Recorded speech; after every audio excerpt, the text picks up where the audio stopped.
नमस्कार प्यारे अभ्यर्थियों, स्वागत है आपका फिर एक ऑनलाइन क्लास में। अभ्यर्थियों, जो भी विद्यार्थी रीट पात्रता एग्जाम अभ्यर्थियों इस बार देने वाला है, उनके लिए हम इस क्लास में राजस्थान जीके के 30 मोस्ट इम्पोर्टेंट प्रश्नों पर बात करने वाले हैं। अभ्यर्थियों, क्लास आपके लिए रामबाण साबित होने वाली है। सेलेक्टेड प्रश्न अभ्यर्थियों आपको इस क्लास में मिलने वाले, जो आपके एग्जाम में अभ्यर्थियों सीधे छपने की संभावना होगी। तो चलिए दोस्तों, क्लास स्टार्ट करते हैं। पहला क्वेश्चन अभ्यर्थियों आपकी स्क्रीन के सामने कि राजस्थान में वल्लभ संप्रदाय का प्रमुख धार्मिक स्थल कौन सा। अभ्यर्थियों स्टार लगा के रखना। पहला ही क्वेश्चन अभ्यर्थियों इंपॉर्टेंट क्वेश्चन है कि किशनगढ़, राजसमंद, नाथद्वारा और चौथा हो जाता आपके उदयपुर। तो वल्लभ संप्रदाय का प्रमुख आपको धार्मिक स्थल कौन सा है वो बताना है। करेक्ट आंसर की बात की जाए अभ्यर्थियों, ऑप्शन 3 आपका इसमें करेक्ट आंसर हो जाता है, यानी कि नाथद्वारा जो एक वल्लभ संप्रदाय का अभ्यर्थियों धार्मिक स्थल माना जाता है। Option C is the right answer. बात करते हैं अभ्यर्थियों अगले क्वेश्चन की। दोस्तों, क्लास को पूरी देखना, चाहे आप इसको 2 की स्पीड में करके देखना, लेकिन क्लास को पूरा जरूर वॉच करना, क्योंकि इस क्लास में आपको मोस्ट इम्पॉर्टेंट क्वेश्चन देखने को मिलेंगे।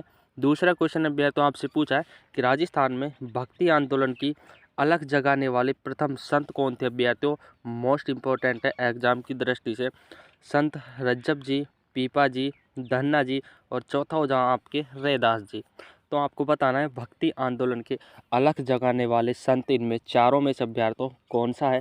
करेक्ट आंसर की बात की जाए अभ्यर्थियों, तो इसमें आपका ऑप्शन बी आपका इसमें करेक्ट आंसर हो जाता है, यानी कि संत पीपा जी जो एक अभ्यर्थियों भक्ति आंदोलन की अलग जगाने वाले एक प्रथम संत माने गए हैं। ऑप्शन बी आपका इसमें करेक्ट आंसर हो जाता है। चलते हैं अभ्यर्थियों और बात करते हैं अगले क्वेश्चन की। अगला क्वेश्चन आपसे पूछा है कि पशुपंथ संप्रदाय का प्रमुख संस्थापक कौन था अभ्यर्थियों। तो पशुपंथ जो संप्रदाय है इसका संस्थापक आपसे पूछा, स्टार लगा के रखना अभ्यर्थियों, एग्जाम की दृष्टि से इंपॉर्टेंट क्वेश्चन है। तो लकुलिश इसमें आपका करेक्ट आंसर हो जाता है। Option A is the correct answer अभ्यर्थियों, जिसने पशुपत जो संप्रदाय है इसकी स्थापना की थी, लकुलिश के द्वारा इसकी स्थापना हुई थी। ऑप्शन ए आपका इसमें बिल्कुल राइट आंसर हो जाता है। बात करते हैं अगले क्वेश्चन की। अगला प्रश्न अभ्यर्थियों आपसे पूछा है कि हाथी मना नृत्य किस जनजाति में प्रचलित है अभ्यर्थियों। तो हाथी मना एक नृत्य है, ये किस जनजाति में प्रचलित है ये आपसे पूछा अभ्यर्थियों। नृत्यों से अभ्यर्थियों आपके एग्जाम में एक क्वेश्चन 100% आने वाला। तो हाथी मना जो नृत्य है ये आपसे पूछा है। ऑप्शन हो जाते हैं कालबेलिया, गरासिया, भीलों में, या हो जाता आपके कैथोड़ी में। करेक्ट आंसर की बात करें अभ्यर्थियों, तो इसमें आपका ऑप्शन सी करेक्ट आंसर हो जाता है, यानी कि भीलों में अभ्यर्थियों हाथी मना जो नृत्य है वो भीलों में प्रचलित माना जाता है। ऑप्शन आपका सी करेक्ट आंसर हो जाता है। चलते हैं अभ्यर्थियों और बात करते हैं अगले क्वेश्चन की। अगला क्वेश्चन अभ्यर्थियों आपसे पूछा कि कुचामन ख्याल के प्रवर्तक कौन थे अभ्यर्थियों। स्टार लगा के रखना, काफ़ी एग्जामों में ये क्वेश्चन हमको देखने को मिलता है अभ्यर्थियों कि कुचामन जो ख्याल है इसके प्रवर्तक किसको माना जाता है। तो लच्छी राम आपका इसमें करेक्ट, ऑप्शन ए आपका इसमें राइट आंसर हो जाता है, यानी कि जो कुचामन ख्याल है अभ्यर्थियों उसमें लच्छी राम को अभ्यर्थियों इसका प्रवर्तक माना गया है, यानी कि इसका अभ्यर्थियों बादशाह माना गया है लच्छी राम को। ऑप्शन ए आपका इसमें बिल्कुल करेक्ट आंसर हो जाता है। चलते हैं अभ्यर्थियों और बात करते हैं अगले क्वेश्चन की। अगला प्रश्न अभ्यर्थियों आपसे पूछा है कि राजस्थान की सबसे प्रसिद्ध ख्यात कौन सी है अभ्यर्थियों। तो राजस्थान की सबसे प्रसिद्ध ख्यात आपको बतानी है। ऑप्शन आपका हो जाता है मुहणोत नैनसी ख्यात, राजस्थानी बातारी, अलीबख्श ख्यात और इनमें से कोई नहीं। तो करेक्ट आंसर ऑप्शन ए हो जाता है, यानी कि मुहणोत नैनसी जो ख्यात है वो राजस्थान की सबसे प्रसिद्ध ख्यात मानी जाती है, यानी कि सबसे लोकप्रिय ख्यात राजस्थान में मानी जाती है मुहणोत नैनसी ख्यात। ऑप्शन ए आपका इसमें करेक्ट आंसर हो जाता है। चलते हैं अभ्यर्थियों अगले क्वेश्चन की ओर।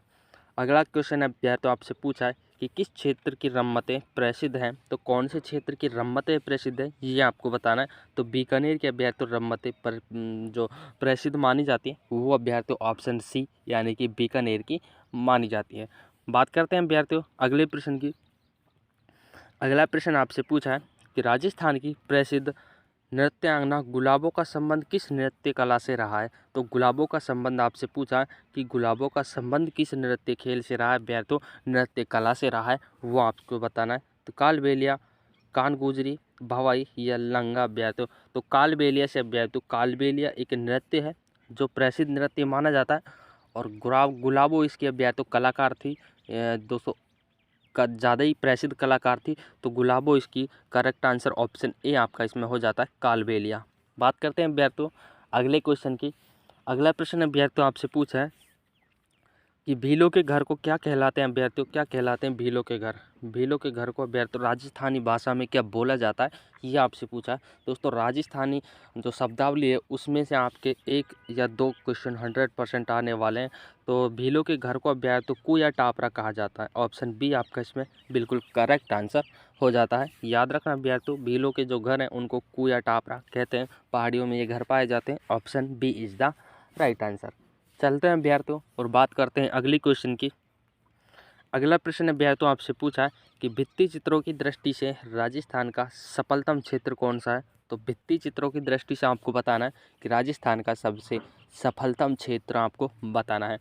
राइट आंसर की बात करें ऑप्शन बी आपका इसमें करेक्ट आंसर हो जाता है, यानी कि कोटा और बूंदी अभ्यर्थियों जो राजस्थान के सफलतम क्षेत्रों में माने गए हैं, option B is the right answer.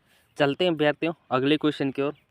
अगला प्रश्न अभ्यर्थियों आपसे पूछा है कि निम्न में से कौन सा युगल नृत्य है। तो युगल नृत्य आपको बताना है कि इन चारों में से युगल नृत्य कौन सा है अभ्यर्थियों, ऑप्शन सी आपका इसमें करेक्ट आंसर हो जाता है, यानी कि संकरे नृत्य अभ्यर्थियों जो युगल में किया जाता है एक युगल नृत्य की श्रेणी में आता है, ऑप्शन सी आपका इसमें बिल्कुल राइट आंसर हो जाता है। चलते हैं अभ्यर्थियों अगले क्वेश्चन की ओर।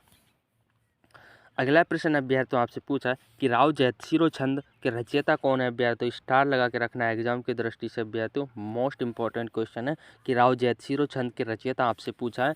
तो बिट्टू सूजा, सूर्यमल मिश्रण, मुहनोत नैणसी और चौथा हो जाता है आपके चंद्र बरदाई, ऑप्शन ए आपका इसमें बिल्कुल राइट आंसर हो जाता है, यानी कि बिट्टू सूजा अभ्यर्थियों जो राव जयसिरो छंद के रचयिता माने गए हैं, ऑप्शन ए आपका इसमें बिल्कुल करेक्ट आंसर हो जाता है। चलते हैं अभ्यर्थियों बात करते हैं अगले क्वेश्चन की कि हवा महल का निर्माण किसने करवाया था अभ्यर्थियों। याद रखना इम्पोर्टेंट क्वेश्चन है, काफ़ी एग्जामों में ये प्रश्न देखने को मिलता है, अलग अलग तरीके से अभ्यर्थियों इस क्वेश्चन को पूछा जाता है कि हवा महल का निर्माण किसने करवाया था। तो याद रखना सवाई प्रताप सिंह के द्वारा अभ्यर्थियों हवा महल का निर्माण करवाया गया था। हवा महल अभ्यर्थियों कहाँ पर स्थित है अभ्यर्थियों, यह जयपुर में स्थित है। ये भी याद रखना अभ्यर्थियों कितने मंजिला इमारत अभ्यर्थियों, 5 मंजिला इमारत इसको माना गया है। तीनों पॉइंट याद रखना अभ्यर्थियों, कोई सा भी आपके एग्जाम में पूछा जा सकता है। और दोस्तों ये 5 मंजिला इमारत है, पाँचों मंजिलों के इमारतों के नाम भी और हैं, उन नामों को भी याद करके जाना। आपके एग्जाम में अभ्यर्थियों 100% क्वेश्चन देखने को मिलेगा, अलग अलग तरीके से अभ्यर्थियों इससे क्वेश्चन पूछे जाते हैं। बात करते हैं अगले क्वेश्चन की। अगला क्वेश्चन अभ्यर्थियों आपसे पूछा है कि राजपूत पेंटिंग शीर्षक से 1916 में किसने पुस्तक लिखी है अभ्यर्थियों। तो राजपूत पेंटिंग जो शीर्ष है इसके माध्यम से अभ्यर्थियों 1916 में एक पुस्तक लिखी गई थी, वो किसके द्वारा लिखी गई थी ये आपको बताना। याद रखना डीपली क्वेश्चन है, मोस्ट इंपॉर्टेंट है, जो अभ्यर्थियों आपके डीपली क्वेश्चनों में से यानी कि जो 5-10% में अभ्यर्थियों जो क्वेश्चन आते हैं उनमें से यह क्वेश्चन बना हुआ है, जो अभ्यर्थियों मेरिट को चढ़ाते हैं। तो करेक्ट आंसर की बात करें अभ्यर्थियों तो आनंद कुमार स्वामी आपका इसमें करेक्ट आंसर हो जाता है। तो राजपूत पेंटिंग शीर्ष था 1916 में एक पुस्तक लिखी गई थी, वो अभ्यर्थियों आनंद कुमार स्वामी के द्वारा लिखी गई थी, ऑप्शन डी आपका इसमें करेक्ट आंसर हो जाता है। बात करते हैं अभ्यर्थियों अगले क्वेश्चन की। अगला प्रश्न अभ्यर्थियों आपसे पूछा है कि 1857 के विद्रोह के समय राजस्थान को ब्रिटिश छावनियाँ विभाजित किया था, कितनी ब्रिटिश छावनियों में अभ्यर्थियों विभाजित किया था वो आपको बताना है, ऑप्शन सी आपका इसमें राइट आंसर हो जाता है, यानी कि 6 सैनिक छावनियों में अभ्यर्थियों राजस्थान को विभाजित किया था। और सबसे इम्पोर्टेंट अभ्यर्थियों नसीराबाद याद रखना, एक राजस्थान की छावनी है नसीराबाद अभ्यर्थियों, जहाँ से अभ्यर्थियों नसीराबाद जहाँ से ये जो 1857 की क्रांति वो स्टार्ट हुई थी नसीराबाद छावनी से अभ्यर्थियों, याद रखना इम्पोर्टेंट छावनी है। और 6 सैनिक छावनियाँ थी, अजमेर, ब्यावर, मेरवाड़ा, नसीराबाद। याद रखना अभ्यर्थियों इंपॉर्टेंट बता रहा हूँ। बात करते हैं अगली क्वेश्चन की। अगला प्रश्न अभ्यर्थियों आपसे पूछा कि निम्नलिखित में से कौन सी राजस्थानी चित्रकला शैली अभ्यर्थियों चरमपाशिका शैली से मिलती जुलती है। तो चरमपाशिका शैली से कौन सी मिलती जुलती है वो आपको बताना है। तो करेक्ट आंसर की बात करें अभ्यर्थियों मेवाड़ आपका इसमें करेक्ट आंसर हो जाता है। याद रखना क्वेश्चन अभ्यर्थियों बड़ा है, मोस्ट इंपॉर्टेंट क्वेश्चन है कि चंपारिष्का शैली से मिलती जुलती अपनी मेवाड़ की शैली को माना गया है। बात करते हैं अभ्यर्थियों अगले क्वेश्चन की। अगला प्रश्न अभ्यर्थियों आपसे पूछा है कि कोलू गांव किस लोक देवता से संबंध रखता है अभ्यर्थियों। तो कोलू गांव का संबंध आपको बताना है कि किस लोक देवता से माना गया है। तो पापू जी आपका इसमें करेक्ट आंसर हो जाता है, यानी कि पापू जी से जो कोलू गांव है इसका संबंध माना गया है। ऑप्शन बी आपका इसमें करेक्ट आंसर हो जाता है। बात करते हैं अभ्यर्थियों अगले क्वेश्चन की। अगला क्वेश्चन आपसे पूछा है कि राजस्थानी साहित्य में पंवारा क्या है अभ्यर्थियों। तो पंवरा क्या है वो आपको बताना है। ये राजस्थानी शब्दावली में से क्वेश्चन उठाया गया कि पंवरा क्या है, पंवरा आपको बताना है। करेक्ट आंसर की बात करें अभ्यर्थियों, ऑप्शन बी आपका इसमें करेक्ट आंसर हो जाता है, यानी कि बहादुरों की विशेष कार्यों का वर्णन करने वाली दोस्तों रचना को हम पंवरा कहते हैं, यानी कि जिसमें बहादुरों की रचना लिखी जाती थी जिसमें अभ्यर्थियों उसको पंवरा बोला जाता था। ऑप्शन बी आपका इसमें करेक्ट आंसर हो जाता है। बात करते हैं अभ्यर्थियों अगले क्वेश्चन की। अगला प्रश्न अभ्यर्थियों आपसे पूछा है कि राजस्थान की किस रियासत ने ब्लू पोट्री को संरक्षण दिया अभ्यर्थियों। तो कौन सी रियासत थी, इंपॉर्टेंट क्वेश्चन है अभ्यर्थियों, मोस्ट इंपॉर्टेंट है। करेक्ट आंसर की बात करें तो जयपुर रियासत के द्वारा अभ्यर्थियों जो ब्लू पोट्री है इसको संरक्षण दिया गया था। Option D is the right answer. बात करते हैं अभ्यर्थियों अगले क्वेश्चन की। अगला प्रश्न आपसे पूछा है कि सीकर आंदोलन की उल्लेखनीय महिला नेता कौन थी अभ्यर्थियों। तो सीकर आंदोलन की जो उल्लेखनीय महिला नेता है वो आपसे पूछिए। करेक्ट आंसर की बात करें अभ्यर्थियों तो आपकी इसमें किशोरी देवी, ऑप्शन बी आपका इसमें राइट आंसर हो जाता है। तो दोस्तों क्वेश्चन आपको कैसी लगे, क्लास आपको कैसी लगी, जो भी विद्यार्थी चैनल पर नया विजिट किया हो चैनल को ज़रूर सब्सक्राइब कर लें अभ्यर्थियों, ताकि अभ्यर्थी एग्जाम तक आपको क्लासेज रोजाना अपलोड मिलेंगी और इम्पोर्टेंट क्वेश्चनों के साथ अभ्यर्थी जो आपके सीधे एग्जाम में छपने की अभ्यर्थियों संभावना रखते हैं उन्हीं क्वेश्चनों को इस क्लास में पढ़ाया जाता है। तो मिलते हैं अभ्यर्थियों अगली क्लास में, तब तक के लिए जय हिंद साथियों।